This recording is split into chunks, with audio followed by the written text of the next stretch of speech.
Good morning, students. Here, Neela ma'am from Mascam Public School. Today, I am going to teach you chapter number 5, Rulers and Buildings of your history book. Chapter number 5. Students, today you are going to learn about the construction of structures, about engineering skills, and about the buildings. Between the 8th and 18th centuries, the kings and officers built two kinds of structures: forts, palaces, tombs, etc. And the structures meant for public activity like temples, mosques, tanks, etc. Today you are going to learn about rulers and buildings. So let's start.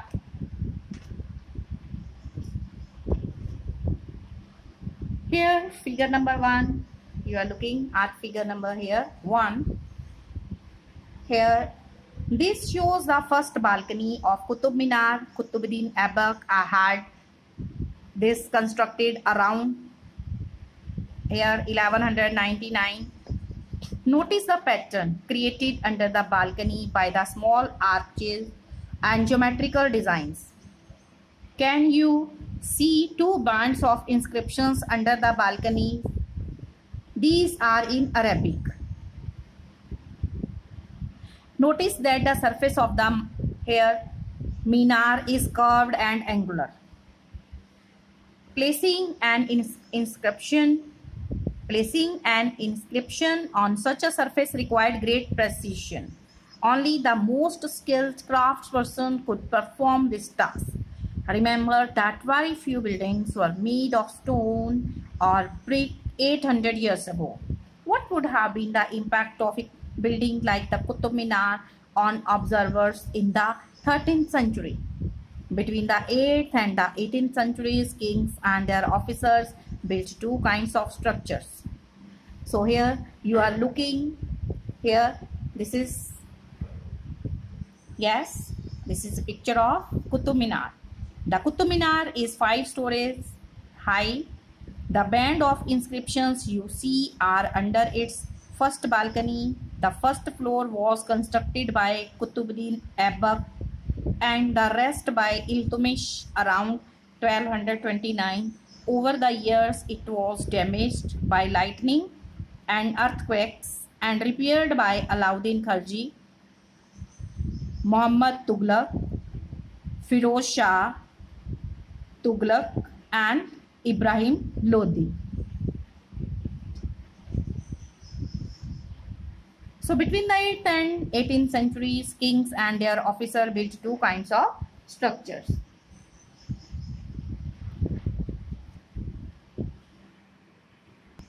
So here question is, what would have been the impact of a building like the Qutub Minar on observers in the 13th century? So we can say that the building like Qutub Minar would have had a huge impact such as that of Taj Mahal today on the observers in the 13th century.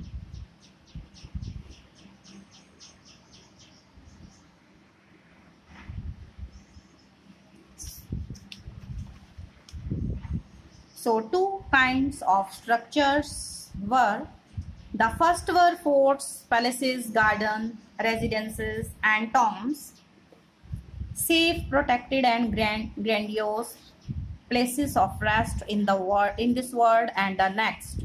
The second were structures meant for public activity including temples, mosques, tanks, wells. Here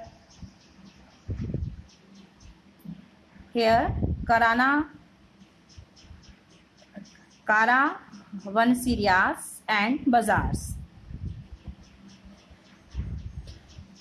Kings were expected to care for their subjects and by making structures for their use and comfort. Rulers hoped to win their praise. Construction activity was also carried out by others, including merchants.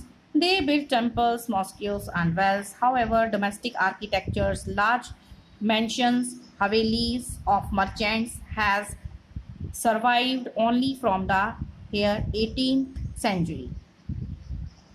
Then here is labor for the Agra fort built by Akbar. The Agra fort required 2,000 stone cutters, 2,000 cement and lime makers, and 8,000 laborers. Then you have learned that between 8th and 18th century kings built two kinds of structures. The first were forts, palaces, gardens, residences and tombs. The second were temples, mosques, tanks, wells and bazaars. Now, engineering skills. In this, you will learn that rooms, doors and windows were added to buildings. A new style of architecture called the Trabeate or corbelled evolved.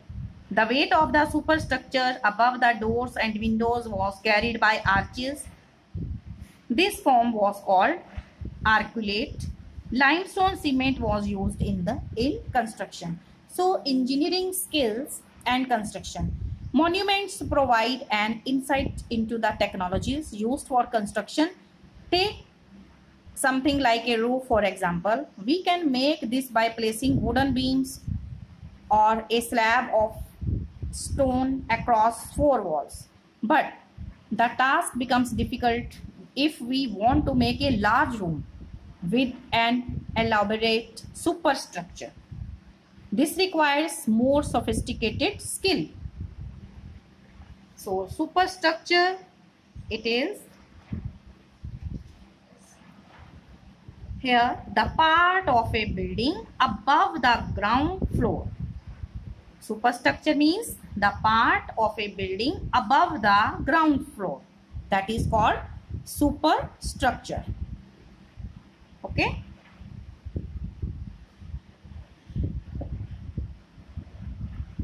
Here, Rani Ji ki Baudi or the Queen's Stepwell, located in Bundi in Rajasthan, is the largest among the 50 step wells that were built to meet the need for water, known for its architectural beauty. The Baudi was constructed in 1699 CE by Rani here Nathavat Ji, the queen of Raja Anirudh Singh of Bundi. So between the 7th and 10th centuries, architects started adding more rooms, doors and windows to buildings.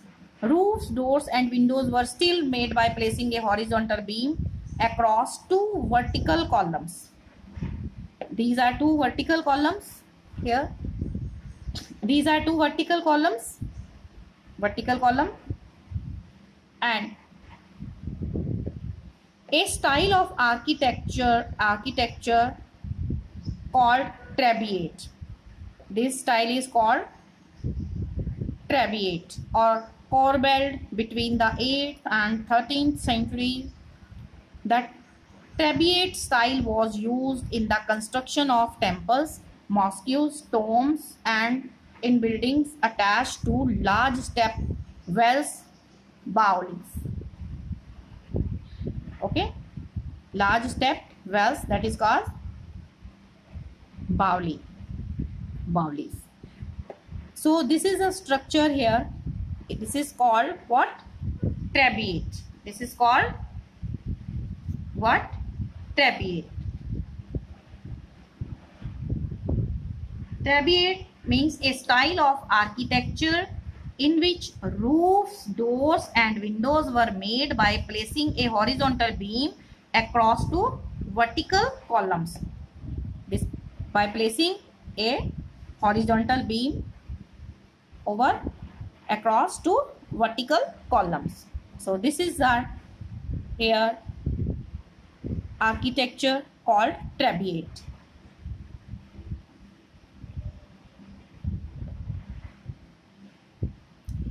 Figure 2a, you will see here screen in the Quwat al-Islam Mosque, Delhi, late 12th century. Figure 2b, corbelled technique used in the construction of the screen. You look at these pictures also. Now you will learn about building temples, mosques and tanks. Temples and mosques were beautifully constructed as they were places of worship. They were also meant to demonstrate the power, wealth and devotion of the patron. Muslim sultans and padshahs did not claim to be incarnations of God. The Persian court chronicles described the sultan as the shadow of God. Here, temple construction in the early 11th century. This is the picture of what? Here, Kandriya Mahadev temple dedicated to Shiva. It was constructed in 1999 by the king here, Gangadeva of the Chandela dynasty. Figure number 3B. Here 3B. This is the figure. This figure is the plan of the temple. An ornamental gateway led to an entrance and the main hall, that is Mahamandapa, where dances were performed. The image of the chief deity was kept in the main shrine, here Garbhagriha. In Garbhagriha, the image of the chief deity is kept. This was the place for ritual worship where only the king, his immediate family, and priests gathered. The Khajuraho complex contained royal temples where commoners were not allowed entry.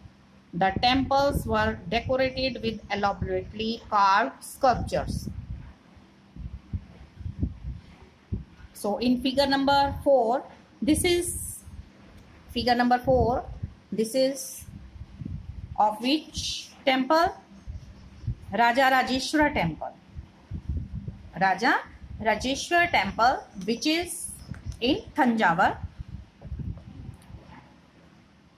Look at this temple here. This is Raja Rajeshwara temple at Thanjavur, had the tallest shikra. This is the shikra on the top. Amongst temple of its time.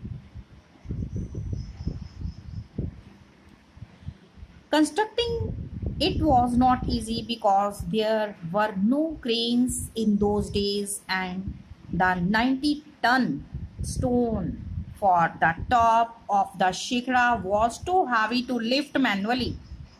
So the architects built an inclined path. This is inclined path. Here, inclined path to the top of the temple. Placed the builder on rollers and rolled it all the way to the top. The path started more than 4 kilometers away so that it would not be too steep. This was dismantled after the temple was constructed, but the residents of the area remembered the experience of the construction of the temple for a long time. Even now, a village near the temple is called here Charupallam, the village of the incline. So here question is, what differences do you notice between the shikras of the two temples? Here, this is the shikra of which temple? Kandriya Mahadev temple.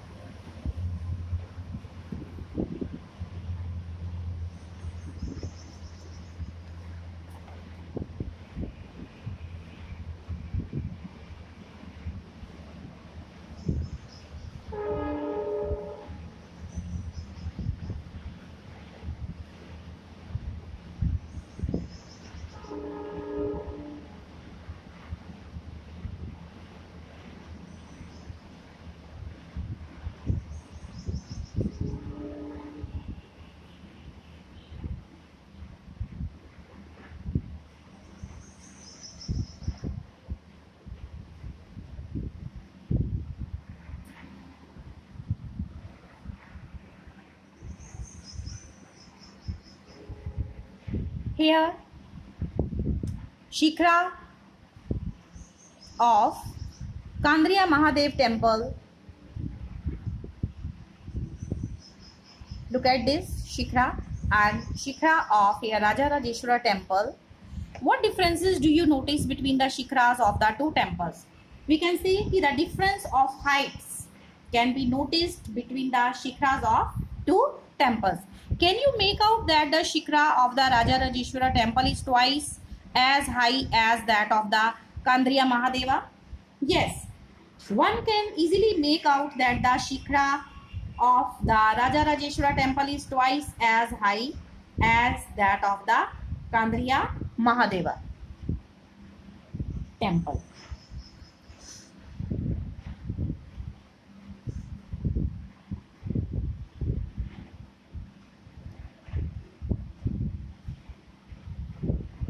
In the next video, you will learn about more on, you will learn about buildings, building temples, mosques and tanks, destruction of temples, garden, tombs and forts also. So till then, stay alert, stay healthy, mask yourself, take proper care. Thank you. God bless all of us.